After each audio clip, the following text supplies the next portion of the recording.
কেমন আছেন বন্ধুরা? আশা করি অনেক ভালো। আমার এই তন্ত্র মন্ত্র বান চ্যানেলে যদি নতুন হয়ে থাকেন অবশ্যই সাবস্ক্রাইব করবেন, পাশে থাকা বেল আইকনটা প্রেস করে নতুন নতুন ভিডিও সবার আগে পাওয়ার জন্য আমার সাথে থাকবেন।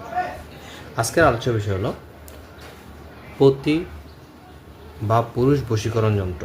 যদি আপনার কোনো পুরুষকে ভালো লেগে থাকে, সেটা প্রেমিকা হোক এবং স্বামী হোক বা আত্মীয় স্বজন হোক, যদি কোনো পুরুষকে ভালো লেগে থাকে তাদেরকে কীভাবে বশীকরণ করবেন?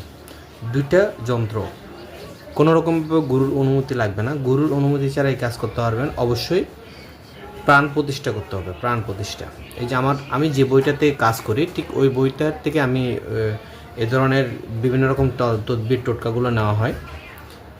অনেকেই আছেন এ ধরনের কাজ করার পরে হয় না, এবং অনেকে আছেন এ ধরনের কাজ করে অনেক জায়গায় টাকা পয়সা অনেক ধরনেরভাবে নষ্ট করছেন, যার কারণে এ ধরনের কাজের প্রতি আর ইচ্ছা হয় না, এ ধরনের কাজ আর করবেন।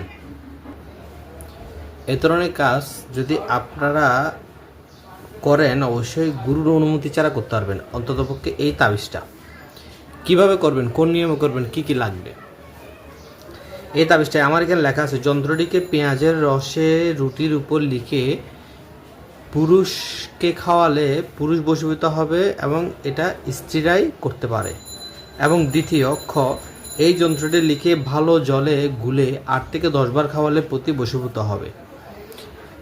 আপনার স্বামী বা প্রেমিক প্রেমিকা যেটাই বলেন, অবশ্যই এটা যদি করেন তাহলে বশীভূত হবে। তবে অবশ্যই প্রাণ প্রতিষ্ঠা করতে হবে উত্তর দিকে বসে, এবং কাজটা পূর্ণিমাতে, যে পূর্ণিমা থেকে শুরু করে যে 15 দিন থাকবে ওই 15 দিনের মধ্যে করতে হবে।